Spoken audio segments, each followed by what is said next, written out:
So today we are going to work on reading comprehension using the Early Literacy Skills Builder curriculum, Level 1, Lesson 1. We are going to be reading about a frog named Mo. So before we start, I just wanted to set a few reminders.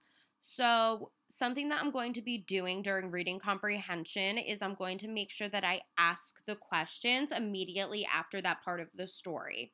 So the first question, for example, is going to ask, what is Mo? In the first sentence, it says Mo is a green frog. So I'm going to ask the question immediately after I read that part.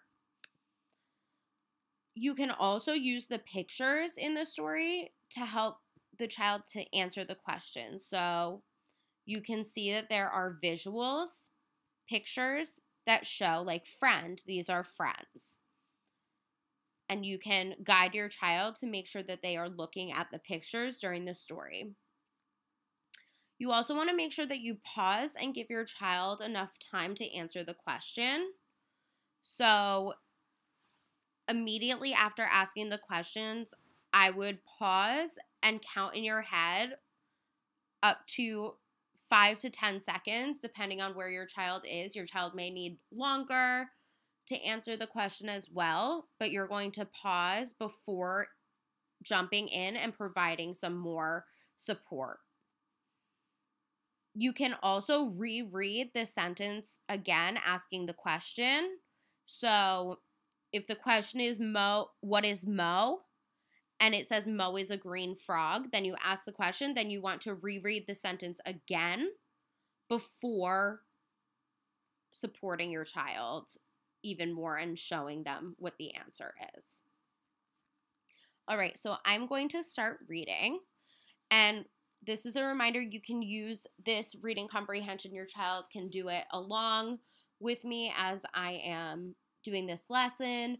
You can also use this yourself as a guide for what reading comprehension can look like using other stories and materials that your teacher is sending home. Okay. Hello, Mo. Look, Mo is a green frog. We can wave hi to Mo. Our story is called Hello, Mo. All right, I'm going to turn the page. Ready? Eyes looking at the story. I'm going to read, pointing to the words as I am reading. It says, Mo is a green frog. Mo is a green frog. What is Mo? Touch the picture of what Mo is. So if your child's unsure, you can go back and you could say, Mo is a green frog. Mo is a green frog.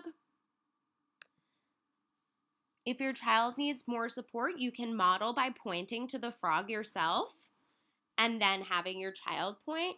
Or if your child needs even more support, you can guide their hand to touch the word frog. Okay, I'm going to keep reading. Mo is my friend. Mo is your friend. Mo can jump. What can Mo do? Mo can jump. If your child needs more time, you can pause, you can go back, rewind the video, and show your child again reading that part of the story. All right, I'm going to move on. It says, he can jump over a book. What can Mo jump over? Mo can jump over a book. So again, if you need to go back and you can make sure the child really looks at this visual, he can jump over a book. And it's the same visual used in the answer. So what can Mo jump over? A book. He can jump under a table. Jump over the book, Mo. Jump under the table, Mo. What can Mo jump under? Mo can jump under the table. I moved the star to the table. Can touch table. Mo can jump. Go, Mo. All right, so you can stop the video here, and if you want to go back and you can reread it again, the story, or you can use this as a guideline to support you in how to do reading comprehension for your child.